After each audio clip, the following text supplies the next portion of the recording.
Olá, começa agora o de 0 a 100 com saúde. Vamos juntos nessa jornada rumo à longevidade ativa. Seja bem-vindo. No programa de hoje vamos entender questões de ginecologia, tão importante para a vida saudável das mulheres. Para isso recebemos a doutora Albertina Duarte Takeuchi, mestre e doutora no assunto. A doutora é coordenadora do Departamento de Ginecologia e Obstetrícia do Hospital das Clínicas de São Paulo e também do Programa Estadual de Atendimento ao Adolescente. Doutora Albertina, bem-vinda. É uma alegria tê-la aqui conosco. Também eu acho muito feliz toda vez que a gente pode falar das dúvidas que tanta gente tem, que às vezes nem fala, nem para o médico, às vezes fala com a amiga, e tem todos aqueles resultados difíceis. Né? Pois é, podem ser desastrosos, né? São muitos os temas, as dúvidas, é um assunto complexo, algumas dúvidas são bem antigas e permanecem as mesmas até hoje, e a senhora é realmente mestre no assunto, então um privilégio para nós aqui da Revista Oeste, do 0 a 100 com Saúde, podermos consumir um pouquinho desse conhecimento. Quando devem ser feitos os primeiros exames ginecológicos na mulher? Olha, eu digo uma coisa, assim, o primeiro exame ginecológico tem que ser feito no berçário, para ver se está tudo bem, né? Mas é mesmo? É mesmo, porque às vezes tem criança que nasce com ímã perfurado, com alguma alteração, então tem que fazer.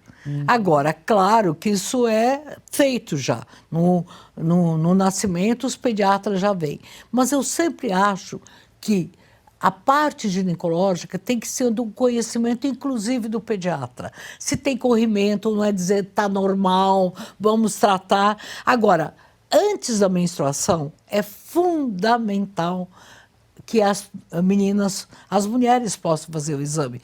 Então, a mãe, quando vê que tem pelinhos e que o seinho começa, a mama tem um botão, era muito importante que alguém orientasse. Não necessariamente o ginecologista, o ebiatra e o pediatra bem preparado pode falar assim.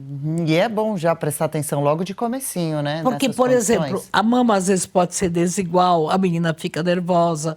Quando é que eu vou menstruar? Então, uma dica, quando a menina tiver os pelinhos enroladinhos, quer dizer, quase pegando na virilha, aí ela para de crescer. Mas quando eles estiverem enroladinhos, só se ela for índia ou japonesa, que nunca vai ficar enrolado, aí ela vai menstruar. Então, quando tiver os primeiros pelinhos, ela não menstrua ainda. É só quando eles estiverem enroladinhos. Olha que dica boa. Pois é, muito boa. Nunca tinha ouvido falar realmente. Sobre a primeira menstruação, existe uma fase correta ou mais própria para acontecer? Adriana, você sabe que há mais de 40 anos, quando eu me formei, as mulheres menstruavam em torno dos 12, 13 anos. 12,8 para 13, praticamente 13. Então, já nessas 4 décadas, houve uma diminuição da menstruação, está em torno de 12. Isso é muito importante, porque um ano a mais, né? A mais faz a diferença no desenvolvimento. Agora, eu tenho tido uma média de 11,8. Quer dizer, menstruar antes dos 10, a gente chama menstruação precoce e puberdade precoce. Menstruar depois dos 14 é menstruação tardia. Então, o que envolve você menstruar muito cedo? Você para de crescer. Então, isso que as mães precisam estar atentas. Então, a menina gordinha, que já tem maminha, que já tem os pelinhos, ela pode estar com puberdade precoce. E aí ela é a maior menina da classe, mas vai ficar menorzinha depois que crescer. Puxa, que... Porque menstruou é de 2 a 5 centímetros que cresce, mas eu nunca encontrei ninguém que crescesse 5. 2,5, 3 no máximo. É isso que a experiência mostra, né? E quais são os fatores que podem levar a essa menstruação precoce? A alimentação pode interferir nisso? Olha que importante, essa pergunta é fundamental. Olha, 80% dos casos a gente chama idiopáticos, quer dizer, que não tem uma causa. Tem uma relação com a genética, a família toda menstrua cedo. Mas se você tiver uma menina que come muito carboidrato, muito açúcar, então, se ela tem 1,40 m e 45 quilos, ela é candidata a menstruar logo, porque a hipófise responde a 40 quilos. Então, o ideal é que uma menina que tem 35 quilos, ela tenha 1,45 m já. Então, aquela menina que tem 1,20 m, 22 quilos. Ai, que bonitinha, gordinha. Não, essa vai ter uma influência hormonal. Então, a alimentação é muito importante, os esportes. Agora, pasme, a luz e o som. Então, eu tenho certeza que agora os celulares e todas as técnicas, computador e tudo vão alterar a hipófise. Porque isso já desde que eu fiz a minha tese, já estava sendo provado. Sing e Hao, que são 2 pesquisadores, um chinês e outro americano, já mostraram que a luz e o som, tanto que eu tinha muitas meninas que não dormiam e tudo, que podiam menstruar mais cedo. Imagina hoje que elas ficam no celular. Nossa, então, que isso é interessante. importante. E a hipófise é responsável pelo quê? A hipófise, quando estimulada, ela estimula um hormônio chamado folículo estimulante, que vai entrar nos ovários e vai se transformar em estrógeno. Esse estrogênio vai ser. E tem um hormônio que é a prolactina, que é responsável pelo estresse. Então, aquela criança que está estressada, que está nervosa, que está sempre aprontando, né? E que a mãe sempre está brigando, ou os pais. Essa menina que não tem lazer, essa menina também, porque o hormônio da prolactina é um dos hormônios responsáveis. Nossa, como esses estímulos externos acabam influenciando, né? E a Total. gente não imaginava. Pensavam que eram só fatores físicos mesmo Não. e internos. E comer muito sal com iodo. Também? Você sabe que na minha pesquisa eu vi, muitas mulheres antigamente usavam o Raito Del Sol. Lembra? E que tem estrógeno. Então, às vezes, a mãe passando e no contato com a criança podia produzir um aumento de mama. Nossa, Tanto era que ele acabou bronzeador sendo solar. proibido. Agora já a maior parte dos bronzeadores já não tem mais Já são estrógeno. Mas antigamente pode ter tido essa influência também. Pode. E como que os pais ou responsáveis devem começar a conversar com a menina sobre menstruação, sobre sexo também? Olha, Adriana, eu com todo esse tempo, com rodas de conversa que eu faço, eu acho que a mãe e o pai não precisam ser uma enciclopédia. Porque às vezes chega, a menstruação é isso, a menstruação é aquilo, né? Ou, olha, cuidado, você pode engravidar. Não, acho que a maior forma é, conta para mim, o que está acontecendo com você? Eu estou sentindo que você está um pouco ansiosa. Diga para mim, tem alguma dúvida que você queira saber? Então, a pergunta é sempre responder, falar com naturalidade e não ser juiz nem censor. Porque senão a menina já fica com tanto medo. Por exemplo, a filha de mãe adolescente, que diz assim, a mãe fala, ai, não vai acontecer como eu, olha só, ó, como a sua irmã, como a sua tia. Essa é um caminho muito ruim. Então, é muito assim, tratar com naturalidade. A menstruação é um florescer da mulher. Em vários lugares as mulheres festejavam, até nas tribos indígenas. Então, ela faz parte do seu relógio. Então, só que se tiver dor, se tiver algum cólica. Então, vamos fazer tudo para que a sua menstruação não tenha incômodos. Incômodos não, né? Porque todo mundo fala, estou naqueles dias, estou incomodada, né? Então, vamos falar sobre isso. E depois, aquela questão de não deixar ninguém tocar no seu corpo se você não quiser. Quer dizer, importante. isso é porque aí é a questão dos abusos sexuais, né? E aí acho que a partir dessa noção, o seu corpo é seu, ninguém pode pôr a mão nas suas partes íntimas, nem que você não queira. Ninguém pode te abraçar se você não quiser. Então o abraço, o beijo tem que ser um movimento que você sinta bem. Então isso já Aceitou. começa a introduzir. Porque senão é péssimo que tudo vire um tabu, não se fale, a criança tem que descobrir na rua com amigos. A menina não fala. E Quando vai se você fechando. começa, vai se fechando. Porque às vezes ela sabe mais de sexo do que a mãe. Já pesquisou no TikTok. Sabe o tutorial de maquiagem? Que hoje as crianças com 8 anos já sabem se maquiar mais do que muitas pessoas, né? E, então, é a mesma coisa. Elas já foram ver no TikTok, já foram ver nas redes, já conversaram com as amiguinhas. Então, um caminho bom é perguntar, olha, o que você gostaria que a mãe contasse? Ou o que você queria contar para a mãe ou para o pai? Então, Dá essa abertura, né? mas a melhor é, eu amo você, eu sou sua mãe, sou seu pai, eu estou aqui. Eu amo você. Estou sentindo que se tem alguma coisa que você quer falar. O que você quer falar? 51 vezes. Sabe que nem a boa ideia? Assim, Até todo dia pegar, falar. até acreditar e sentir a confiança mesmo e se abrir, né? É. Muito interessante isso.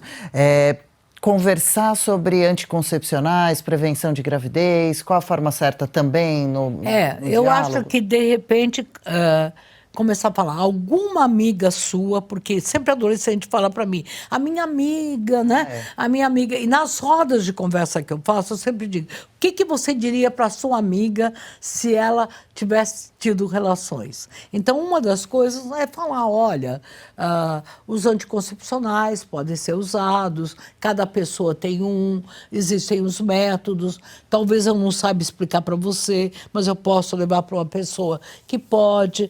Quais métodos que você já conhece? E sempre responder, tipo assim, o DIU faz mal? Aí você fala, por que você perguntou isso? Porque às vezes alguma amiga já quer. Já ouviu por aí? Já ouviu por aí. Eu tinha uma paciente, eu lembro sempre, ela tinha 14 anos. Ela falou, minha mãe nem pode ouvir, ela não está preparada, doutora.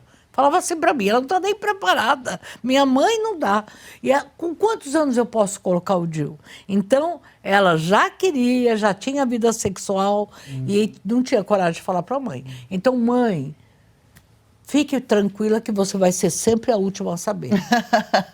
E a partir de quantos anos que pode colocar o DIU? É recomendado? Mas depois de 16. E se alguma menina, por exemplo, teve um filho, no caso com 13 anos, 14 anos, que eu já fiz parte até de 10 anos, Adriana. Não, que pena, hein?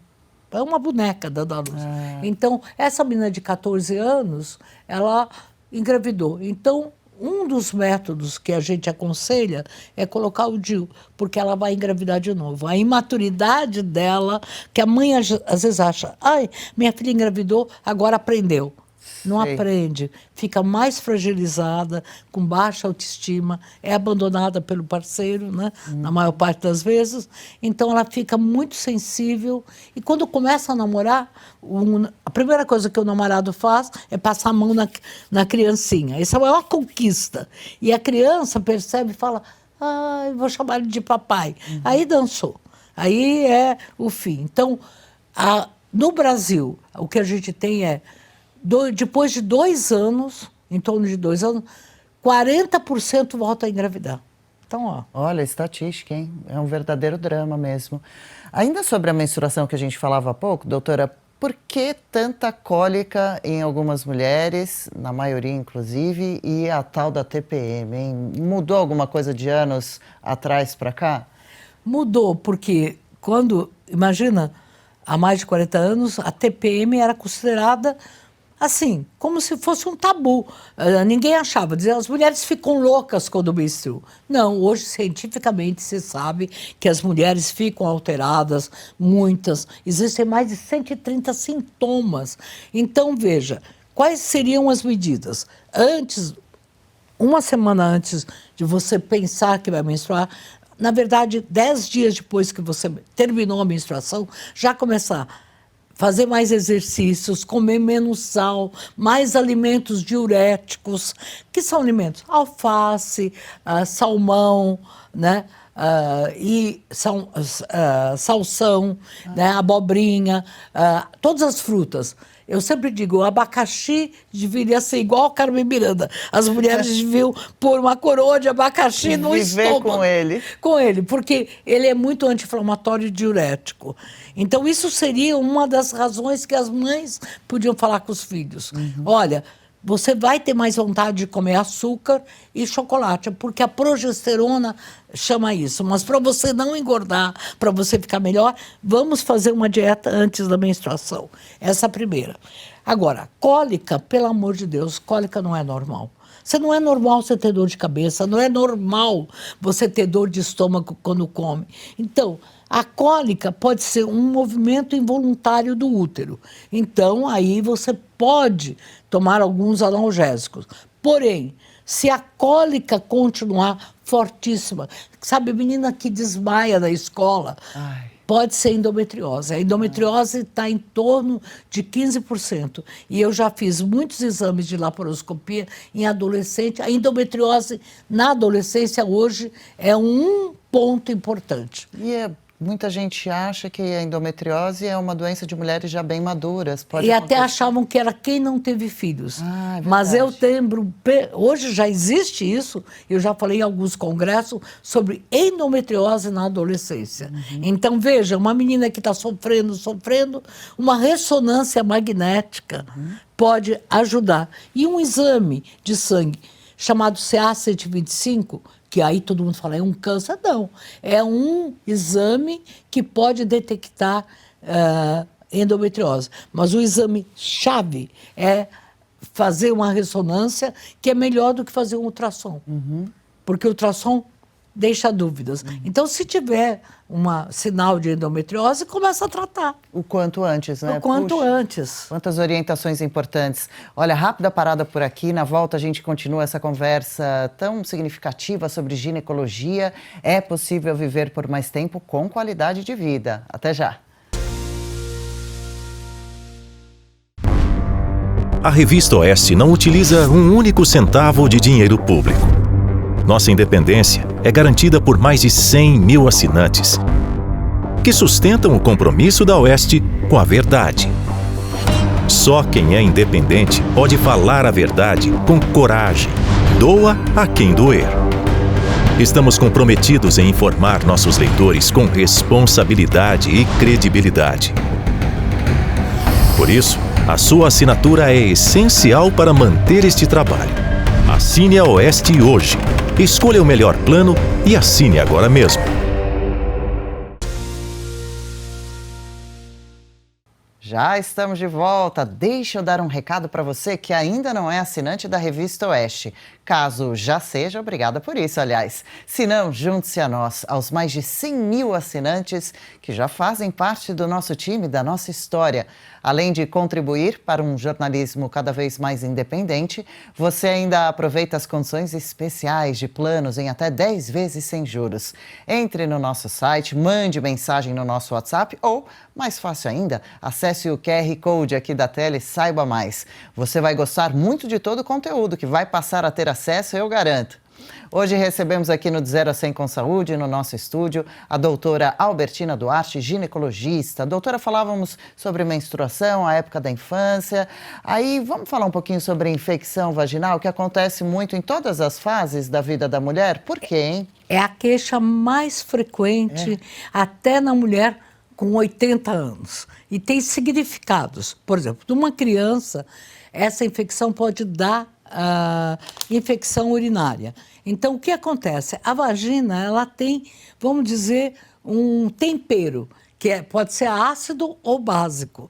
Se você toma antibióticos, muda esse tempero, quer dizer, que chama-se pH. Então, muitas vezes você toma antibiótico, isso em qualquer fase da vida, e aí desenvolve a candidíase. Então, você tem bactérias já lá que vivem, sobrevivem, mas a sua alimentação cheia de açúcar, as suas roupas muito apertadas, aquela calcinha, sabe, que antigamente se usava calcinha de algodão, hoje é dificílimo. Então, aquela calcinha, o fio dental ou o biquíni molhado, que você fica o dia inteiro na praia. Então, agora, por exemplo, nessa época, é a época do verão, é a época mais da candidíase. Aquele corrimento que coça e que você é meio branco. Então, veja, qual é o corrimento natural? Aquele que parece uma saliva e que não mancha a calcinha. Manchou a calcinha, seja de branco, de amarelo, de verde, não é normal. Aí já está estranho, tem que ver, né? Tem que ver. Agora, quanto a cor, muitas vezes, é um corrimento verde. Bom, por quê? Porque você teve algumas infecções por estreptococcus, que é um tipo de bichinho. Mas você teve relação e teve um cheiro de esquisito, sabe? Parece um cheiro de peixe estragado. Horror. Aí isso pode ser a Gardnerella, que é uma nova modalidade. Então, não é nova, ela está descoberta mais recente. Então, veja, coçou, teve alguma verruguinha, tem que pensar no HPV, que hoje o HPV está voltando e aumentando muito. E também o que a gente precisa pensar é que às vezes está muito vermelho, está irritado, alguma coisa pode estar acontecendo. Precisa então a cor descobrir. não é determinante, a não ser na candidíase, que é mais branca, como se fosse uma coalhada. Agora, as outras cores podem esconder um ou vários agentes. E se você teve relação depois de 3 dias, quantas pacientes minhas chegam, ai, doutora, está tudo coçando, está tudo ardendo. E eu falo, e o que aconteceu nesses últimos 3 dias? Você comeu demais, comeu muito açúcar, agora perto do Natal e do Ano Novo, mais ainda. Não, doutora, eu conheci uma pessoa, aí, veja, eu estou falando com a minha paciente como deveria falar com o adolescente, com os pais. Porque se eu perguntar, você teve alguma relação? Ela vai ficar inibida. Eu falo, conta para mim o que aconteceu. Então, hoje, está voltando as doenças que hoje chama infecções sexualmente transmissíveis. Ter muita candidíase, por exemplo, na sequência ou ao longo da vida, pode abrir portas para um quadro mais grave? Pode, porque, na verdade, a candidíase... Tem paciente que fala, ai, a candidíase nasceu comigo. Não, não tem nada que nascer com você, nem ficar com você. Porque essa candidíase, ela facilita a herpes, muitas vezes está junto com HPV, porque a tua defesa está errada. Então, já que tem uma defesa, vamos tratar, porque senão você pode facilmente adquirir outras infecções. Ou tornar algo mais grave, né? E aí a senhora citou as doenças sexualmente transmissíveis, como está o controle disso atualmente? Por que será que voltaram? Existe vacina para HPV, né? Olha, as pessoas deveriam pensar que a vacina do HPV, o Brasil tem mais de 5.000 mulheres que morrem, 6.000, morrem por ano de câncer de colo de útero. Que número alto. Altíssimo. São mais de 12 por dia. Então, é uma a cada 2 horas. E em nenhum país que tem um sistema único de saúde como nós temos, isso podia acontecer. Então, veja, o câncer de colo de útero, em 90%, é causado por tipos de HPV, que existem vários tipos, né? 6, 11, 16 e 18. Tem 120 tipos de HPV, mas, felizmente, hoje só 6 que são considerados sexualmente transmissíveis. Então, a vacina do HPV, para menina e para menina, faz criar anticorpos. E tem uma data boa, que é de 11 a 14 anos. Já toma logo cedo. Porque aí fica... É como o sarampo. Se você tomar uma vacina de sarampo com 40 anos, não vai adiantar. Mas se você toma logo, quando é criança, aí ajuda. Então, cria anticorpos e você se defende do HPV, que no homem dificilmente aparece. E na mulher, sim. E na mulher, sim, né? E é um perigo. E é uma vez só na vida que toma essa vacina? Então, a gente toma uma vez, porque é isso que agora as vacinas têm pouco tempo, mas uma coisa que eu digo, apesar de na rede pública só estar disponível de 11 a 14 ou de 9 a 14 para as meninas, seria muito importante que as mulheres que têm mais idade também pudessem tomar. Então, eu tenho paciente que eu trato de HPV e assim mesmo eu receito a vacina do HPV. Legal. Então, acho que uma vez na vida é fundamental quando é criança. Mas se você tiver uma infecção mais tarde, também, como um auxiliar no tratamento, tomar a vacina. Tome de novo. Olha que recado importante, hein? Questões hormonais, o que destacar? Quantos hormônios mexem com as mulheres e em quais fases, principalmente, da vida? Todos os hormônios mexem com as mulheres, todos. A progesterona faz comer açúcar. Quando você está com mais de 40 anos, 45, ela faz aquela pochete bem bonita, que é difícil de você tirar de gordura. Então, é a progesterona. A progesterona pode dar dor da mama. O estrógeno, quando ele começa a crescer, a aumentar, como eu disse, na criança, faz os pelinhos e faz a sua altura. Mas na menopausa, o estrógeno é responsável, quando diminui, ter problemas mais cardíacos. Então, ele ajuda a dilatação do coração e das artérias. E uma das coisas importantes, o estrógeno é responsável, quando ele diminui, aumenta o colesterol ruim, que é o LDL. Então, ele rouba o colesterol bom. E aí você vai ter mais pressão alta e vai ter mais risco de problemas cardíacos. Bom, na gravidez, tudo tá, né? Então, os homens deviam saber que a mulher é diferente deles. A mulher cicla.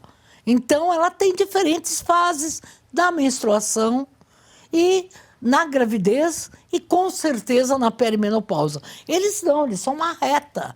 Então, isso nos diferencia. E nós temos que ser tratadas muito bem, porque a gente gera, se quiser. Então, veja, nós não somos iguais. O homem tem até andropausa, mas essa diminuição de libido que ele pode ter é muito pouco em relação à mulher.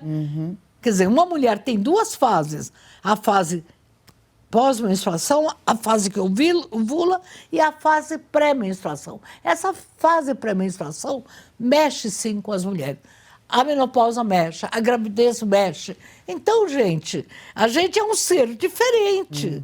O bichinho é diferente. Quer dizer, quando você tem um bichinho que está no cio, você fala, agora tá. E por que o mamífero, o ser humano, não pode ser? É só cuidar dessa mulher, fazer ela fazer mais ginástica.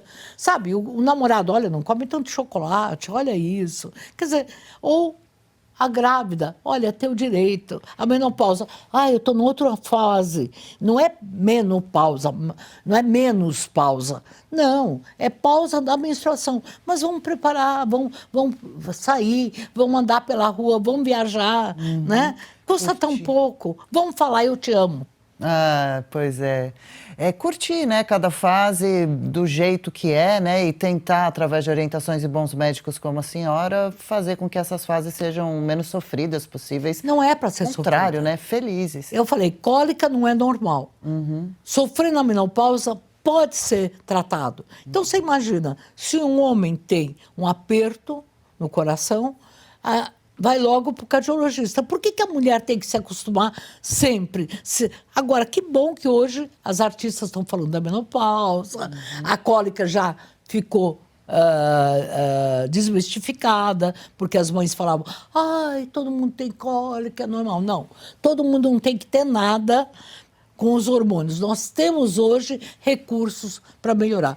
Se você não enxerga, você usa óculos. Se você tem problemas hormonais, você trata também. Nada de ficar vivendo com dor, achando que isso é comum, ou sofrendo calada, né? Não. Homens e mulheres são muito diferentes, mas também é o preço que a mulher paga, né? Se assim a gente pode dizer, para o lindo presente divino de poder realmente gerar um outro ser humano, né? E a mulher vive mais, né? Hoje, se você tiver a idade média da mulher e do homem, a mulher vai mais no médico. Então, ela tem mais diagnósticos precoces. Olha o caso do câncer de mama da mulher e do homem. Eu sempre digo, ontem eu disse isso para uma paciente. Olha, câncer de mama pode dar em homem. Ela levou um susto. Então, o homem pode se palpar. Eu já operei muitos homens com câncer de mama. Então, mas ele nunca vai fazer uma mamografia, né? Então, se ele sentir uma vez por mês, ele examinar, ver qualquer carocinho, vamos ver. Porque ele morre mais rápido, sim. Então, dos 23 mil casos de câncer de mama que mulheres morrem, olha, nós temos 70 mil e morrem 23 mil. É muito. Não pode. É muito. Né? Nos outros países é 10%. Então, 70 mil, morreriam 7 mil, morrem 23 mil. E 346 homens, quer dizer, praticamente um por dia. Então, o homem também teria que se cuidar. E principalmente fazendo exames de rotina?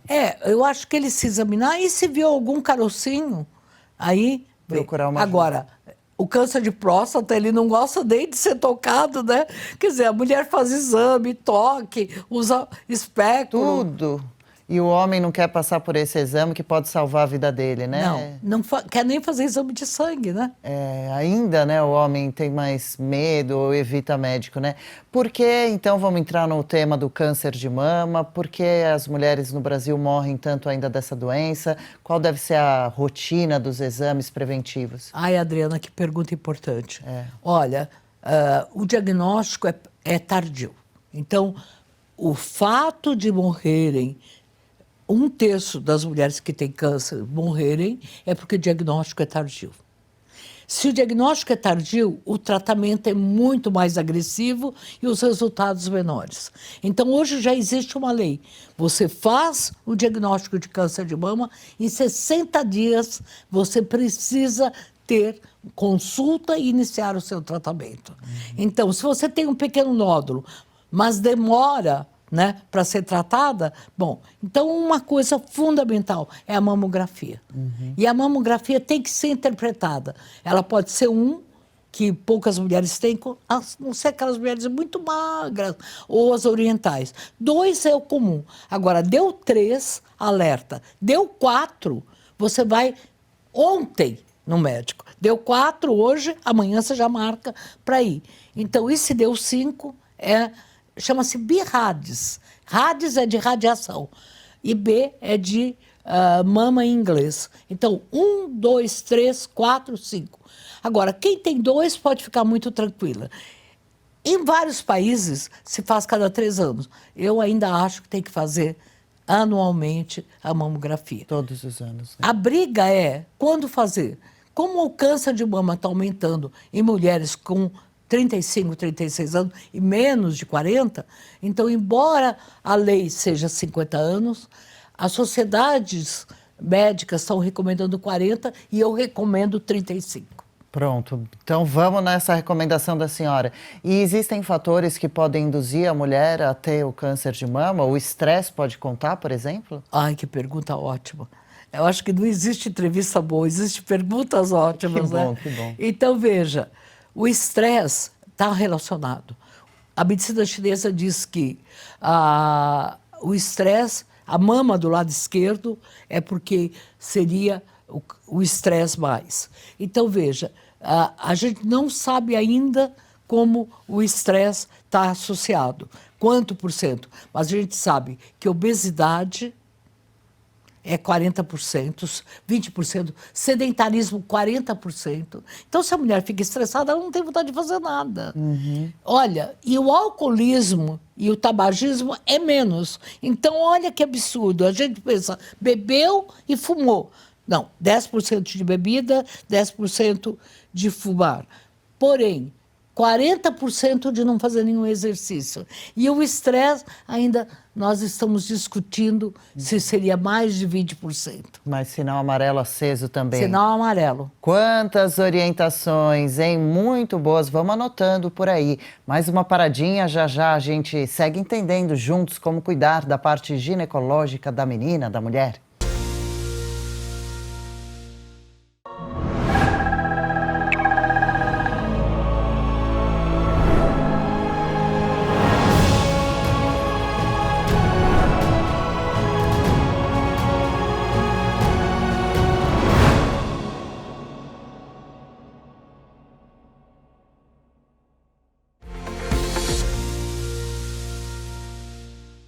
De 0 a 100 com saúde, hoje traz alertas de cuidados, prevenção ou tratamentos para as mulheres no que diz respeito à ginecologia. Doutora Albertina Duarte conosco. Doutora, tem alguns tratamentos que cessam a menstruação, né? Algumas mulheres nos dias de hoje ainda mais têm procurado, não só por orientação, mas porque querem espontaneamente se livrar, né, do desgaste do período menstrual. Há contraindicações? Veja, as pesquisas ainda estão em moda, porque nós temos 40 anos de suspensão da menstruação. Então, nós não temos um tempo ainda suficiente. Mas, por exemplo, se você tem endometriose, tem que parar de menstruar. porque parar de menstruar pelo menos 2 anos, porque é um tratamento. Então, eu diria que 10 a 15% precisam de ter parada da menstruação. Muitas mulheres não querem menstruar. Então, existem recursos. Agora, o que não pode ser é o tratamento agressivo. Então, cada uma tem um jeito de parar a menstruação. Por exemplo, emendando os anticoncepcionais de baixa dosagem. Mas tem mulheres que emendam de alta dosagem. Então, os hormônios são como os antibióticos. Você toma adequadamente. Então, por exemplo, uma mulher que está na menopausa ou perimenopausa sofre muito de calores, de secura vaginal, a pele fica ruim, o cabelo começa a cair e ela tem pouca vontade. A maior parte das mulheres, olha, doutora, eu quero que ele durma, eu não quero nem chegar perto, eu não quero que me beije. Então, se está afetando a qualidade de vida, sempre pensar em fazer dosagens hormonais, e você tem, desde baixa dosagem, você tem comprimidos vaginais, comprimidos orais, né, que você pode colocar, como eu disse, na vagina ou na boca, você pode passar cremes, você tem implantes que são também podem ser usáveis. Só que antes você tem que fazer. Então, eu quero qualquer implante para eu ficar linda e maravilhosa. Não, tem doses, porém, ela não tem nada mágico em medicina. Tem continuidade. E outra coisa, se você está muito pouco lubrificada, você pode usar cremes vaginais, sim. Como você pode usar óleo de coco, óleo de abacate, até óleo de oliva. São né? bons Que é para bom. lubrificação. Ou questões, por exemplo, do creme hidratante de bebê, que não tem nenhum problema. Ácido hialurônico. Mas hoje, para algumas mulheres não adianta nada. Então tem o laser. O laser na vagina, eu digo que quando eu não puder mais operar, eu vou ficar só fazendo laser. Ah, é? Porque os resultados são belíssimos. Como é? O que Aí que você ele coloca proporciona? o laser, aí você sente a pele, tem clareamento, a pele fica clareada na sua frente, engorda o clitóris na sua frente e a vagina já. Quer dizer, então o laser, ele não está disponível na rede pública, mas ele é uma das minhas batalhas, que o laser para quem teve câncer de mama, para quem não pode tomar hormônio, o laser é um tratamento. Uma solução, hein? Puxa, são muitos os tratamentos mesmo e é tudo bem individualizado, né? Depende muito de organismo para organismo, de caso para caso, né? Não adianta pegar a receita da amiga que ouviu falar e querer fazer igual, né? Acho que a única receita da amiga que eu recomendo é comer alimentos com soja. Ah, é? Eu tenho muitas pacientes japonesas, até porque eu sou casada com um japonês, então também isso, né? Eu vejo que as japonesas têm menos problemas na menopausa e menos cólicas menstruais. E eles porque a consomem alimentação, a soja hoje está provada que a soja ajuda. Então, se você quer uma receita da amiga, olha, come alimentos com soja. E até a isoflavona, que a isoflavona é medicação que não causa problema. A folha de amora, o chá de amora também. Só que é melhor você tomar chá de moros nigra, porque eu tenho uma moreira do meu consultório, mas nem se as minhas pacientes tomassem, ela não tinha uma folhinha. Então, é um galho de folha de amora. Então, não dá para você. Mas tem chás de folha de amora que fazem bem. Então, esses podem ser tomados desde os 40 anos. Chá melhor do que café. Ai, que dica maravilhosa. Miomas, porque as mulheres têm tanto, algumas decidem deixar eles no corpo mesmo, se não tiver com muita dor ou sangramento, e outros médicos recomendam a retirada, a limpeza desses miomas do corpo. Como considerar? Eu adoro essa pergunta, porque foi essa pergunta que me fez ficar muito jovem, já aprovada no Hospital das Clínicas para ser assistente. Então, caiu miomas na prova. Bem, então, primeiro, o problema não é o tamanho do mioma, é a localização. Pensa assim, que o útero seria um abacate. Se é o caroço, chama submucoso, então aí ele dá problemas. Se está na superfície verde claro, que é a massinha do abacate, chama-se intramural. aí pode dar cólicas, pode dar sangramento menos. E se está na parede verde escura, na parede de fora, chama subseroso. Não dá nenhum problema, a não ser que ele seja muito grande, tem um pedículo e ele torça. Mas não é o tamanho, é a localização. Cuidado, um grãozinho de feijão chamado submucoso é o problema. Bom, o que causa os miomas vai ganhar o prêmio Nobel quem descobrir. Está todo mundo ainda pesquisando. Porém, tem uma relação genética. Quando as pessoas têm na família miomas, é possível você ter mais disposição. A questão, muitas vezes se falava que eram as mulheres negras.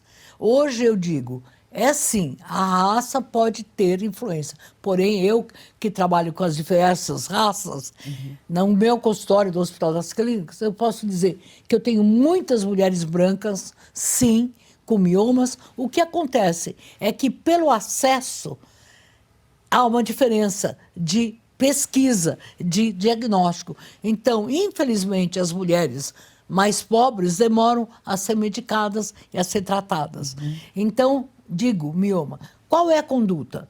Se você quiser menstruar, olha, eu falei isso há mais de 40 anos, a mulher tem o direito de fazer a miomectomia, que é tirar o mioma. E naquela época eu aprendi a fazer uma verdadeira plástica de mioma, que é o Dr. Bosini, que é o meu grande professor, que me ensinava. A mulher, se quiser tirar os miomas e não tirar o útero, mesmo que ela não queira ter filhos. Ela fala, ai, eu quero ter o meu útero aqui. Então, sempre é possível tirar os miomas. Eu já tirei 76 miomas de uma paciente. Então, de uma só? De uma só. E fez plástica e ela engravidou. Então, se a mulher quiser engravidar, ela pode tirar os miomas. Se ela quiser conservar o útero, ela pode. Agora, se de repente, não, eu não quero nem pensar mais, pode voltar, pode voltar. Então, eu quero tirar o útero. Mas tudo isso tem que ser conversado. Até se vai tirar o útero total e deixar, ou se vai deixar o colo do útero, porque aí chama histerectomia parcial. Então, essa é uma informação que antes de você decidir, tem que falar. O médico não tem essa autoridade, ele tem que explicar. Eu, como médico, não posso dizer, tira o seu útero. Sim. Aí eu digo, você está tendo essa condição. Então, você, nesse seu caso, é fundamental, a melhor opção seria essa. Você concorda? Quer dizer, com todo respeito e caso a caso. Que bárbaro. Pode ter sequelas de tirar o útero desagradáveis ou olha, na verdade, saudável? você entra em menopausa precoce porque você para de menstruar. Porém, o ovário, ele continua ainda funcionando 5 anos. Então, se você tira o útero com 45 e o ovário fica, até os 50 você ainda tem uma produção de hormônios. Mas, às vezes, você tem tanto sangramento, tanto desespero, que, no caso, uma paciente agora disse, olha, doutora, eu não aguento mais, eu quero fazer reposição hormonal e eu estou sangrando demais. Ela já tem 3 filhos, mas quer, não é porque tem 3 filhos, porque tem mulher que tem 2 filhos, 3 filhos, e fala, eu quero morrer com o meu útero, é a matriz do meu corpo, elas acham, a mãe do corpo. Então, essa que tem que ser o diferencial. Um dentista não tira mais nenhum dente, né? Ele preserva sempre. E nós temos 32. E o útero só 1. E tão simbólico, né? Para a mulher, nem diga. Doutora, como a senhora costuma orientar mulheres que não conseguem engravidar? Um verdadeiro drama para muitas, né? Bem, primeira coisa, tem que saber o diagnóstico. Então, tem mulher, qual é um risco? Mioma submucoso, impede o óvulo. Segundo, infecções. Terceiro, as trompas entupidas, porque a trompa, ela pode ter sido entupida por infecções lá atrás, teve clamídia, teve infecções repetidas de corrimentos e deu uma hidrossalpingite, ou salpingite, que é infecção nas trompas. Ou teve endometriose. Endometriose é um sangramento fora do lugar. Então, você pode ter uma trompa fixa que não capta o óvulo. Bem, No caso, também pode ser problemas hormonais, baixa da progesterona, baixa de estrógeno ou muito alta testosterona. Então, aí também pode acontecer. Bom, então, feito o diagnóstico da mulher, hoje a gente sabe que a vitamina D é uma dos auxiliares. Você pode estar anêmica, então também tem mais dificuldade. Pode ter um corrimento, mas 45% dos homens tem problemas na não engravidar da mulher. Então, você faz os exames e o seu companheiro também faz. Porque já tive paciente minha, cadê o exame do seu marido? Ah, ele não tem, ele já teve um filho. Não, nada de ser, ele teve 10, ele pode ter sido o rei da taba. Não, não, não, tem que fazer espermograma porque ele está com você agora. Às vezes ele tem uma cultura, tem uma infecção. Porque o homem, não é que ele não tem infecção, ele não tem muitos sintomas. Então, ele pode passar, por exemplo, HPV e não ter nenhum sintoma. Então, vamos fazer o sintoma, vamos ver o que o seu marido tem ou o seu companheiro. Agora, eu tenho muito orgulho de fazer parto com mulher de mais de 45 anos. Eu fiz uma entrevista, aliás, para muita gente... Mais de 45? Como mais de 45. São esses casos? Então, eu tenho muito orgulho de ter no meu consultório, todos os meus quadros foram me dados por mulheres com mais de 45 que tiveram o primeiro parto. Claro que é mais difícil, claro que preciso induzir. Então, nesses casos, a fertilização é importantíssima. Porém, eu posso tentar induzir, tentar dar hormônios para que naturalmente é mais difícil, é mais difícil. Então, se você tem uma carreira promissora e quer engravidar, e não quer engravidar agora, eu recomendo que congele os óvulos com 36, 37. Até 35 você tem mais óvulos. E aí você deixa o congelado lá. Não congela com o embrião, porque aconteceu já de várias pacientes minhas congelarem um embrião. Quer dizer, coloca o óvulo e o esperma do companheiro. Depois ela briga com o companheiro, fica como? Perde o óvulo. Perde o óvulo, porque não é mais óvulo. Como que você vai ter um outro companheiro com o embrião congelado com o esperma do outro? Então, congela o seu óvulo, é muito fácil hoje, é um seguro poupança para não usar. Agora, malformação, que é o grande medo. Bom, hoje a gente sabe que a malformação com mais de 40 anos é quase perto da de menos de 15. Então, eu digo, eu prefiro fazer parto de uma mulher de 51 anos do que com um de menos de 15. Porque a menos de 15 não quis. A de 50, 45 quer. Então, o pré-natal, ele tem que ser adequado, tem que ser cuidadoso. Mas a mulher com mais de 40 anos, ela se compromete. Então, não tem problema. E hoje nós temos pesquisas genéticas, que é o NIPT, vários exames que podem assegurar que você vai ter uma gravidez sem risco. Então, o medo de Down, o medo de doenças genéticas, claro, mas você pode fazer exame. Que interessante. E a senhora tem acompanhado casos de mulheres que escolhem engravidar, congelar óvulos ou de alguma outra maneira sem pai, sem a figura de um parceiro? Olha, faz mais de 20 anos eu fiz o parto, foi uma das... 20 e poucos, logo no começo do congelamento. Nunca vou esquecer. E as crianças têm até o nome dos meus filhos. E ela brigou com o companheiro, congelou o óvulo, tirou o óvulo, colocou de um esperma anônimo e engravidou. E muitas mulheres que às vezes tiram os óvulos e têm um banco de esperma. Nos casais homoafetivos é muito frequente, mas eu tenho muitas mulheres. Não, eu não quero mais ninguém, eu já sofri muito, mas eu quero ser mãe. Então, cada vez mais está frequente. Agora, precisa ser muito corajosa. Mãe solo não é fácil, não é romântico. Eu quero trazer um caso desses aqui no programa. Não é romântico. Eu tenho muita paciente que fez, era economicamente independente, tudo, mas depois, quando fala na escola ou nas tarefas, onde está meu pai? Aí, se tem um avô, um tio, ainda ajuda na criação.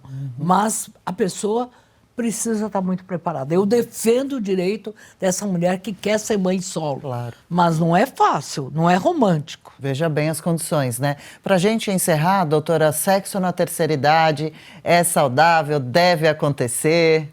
Olha, eu acho que, eu digo sempre, o prazer, ele é importante em todas as idades. E o prazer sexual é um dos prazeres, né? Não é o único. Tem mulheres que na terceira idade falam, olha, cansei, não quero nada. Mas o sexo na terceira idade é possível. Não são todas as mulheres que têm problema de ressecamento. Você pode melhorar com óleo de coco, se você não quiser usar nenhum hormônio, com hidratantes vaginais, tem muita coisa. Óleo de abacate, como eu disse, até azeite de oliva. Tem que ser bom, hein? Porque senão arde. Então, e creme de criança. É tipo o Bepantol que a senhora está falando? Não. Um hidratante de pele mesmo também. Um hidratante bom. Hidratante de rosto de bebê? De rosto de bebê, hidratante do corpo, né? Não o hipoglós do mundo. Tá. Não. Assim, hidratante. Porque olhinho, tem que ser fininho, né? Os olhinhos. Levinho. Olhinhos, que eu não vou dizer a marca, mas os olhinhos que a mãe passa. Então, isso é importante. Veja, eu digo sempre, eu acho ótimo, tudo cai na mulher. Pode cair a mama, pode cair a barriga, mas lá a vagina não cai. Ela fica apertada. Por quê? Porque ela fica menos elástica. Então, quando ela vai ter relação, o homem tem mais dificuldade. É como se ela ficasse virgem. Então, ela fica mais apertada. Se ela fizer exercícios, então vai ficar melhor ainda. Então, mulher da terceira idade, não pense que você fica velha dentro da vagina. Não fica. Mesmo que fora as pelezinhas fiquem diferentes, aí o laser ajuda, tudo. Mas dentro você não fica velha. Perfeito, que animador. Que aula verdadeira esse programa de hoje, hein? Doutora Albertina Duarte, a senhora atende aonde? Deixa aqui um convite para quem quiser saber mais sobre a senhora, entrar em contato, Instagram. Olha, meu Instagram é fácil, é Albertina Duarte Takeuchi, eu estou lá. Você pode mandar uma pergunta, eu faço. Eu tenho muito orgulho de atender no Hospital das Clínicas, mas eu atendo lá, eu atendo adolescentes até 25 anos. Eu sou coordenadora da adolescência, então eu atendo. E eu vou dar o telefone do programa do adolescente, Boa. que vocês podem marcar gratuitamente. Né? O programa do adolescente tem vários lugares, Casa do Adolescente, Hospital das Clínicas, que a minha equipe atende. Então, vou dar 30 17 20 17. É muito fácil. 30 17 20 17. Gratuitamente até mulheres de 24 anos. Perfeito. E a gente põe o número aqui na tela também para facilitar. Doutora, muito obrigada por todos os esclarecimentos. Prazer enorme conhecê-la pessoalmente. Sucesso nos trabalhos e já está feito o convite para voltar outras vezes aqui. Olha, adorei as suas perguntas. Você pode fazer uma lista que eu posso vir mensalmente até responder. Eba, tá bom? Que privilégio pra gente. Não, Valeu, é um viu? privilégio porque você foi uma entrevista tranquila. Aqui, olha, eu sou médica, mas eu falei antes de entrar. Eu prefiro entrar no centro cirúrgico do que num programa de televisão. Eu tenho um pouco de medo, mas as perguntas me deixaram muito à vontade, todos vocês. Muito obrigada. Que bom, que felicidade pra gente. Obrigada, senhora, viu? E até uma próxima, então. E, claro, obrigada a você pela companhia de sempre por aqui.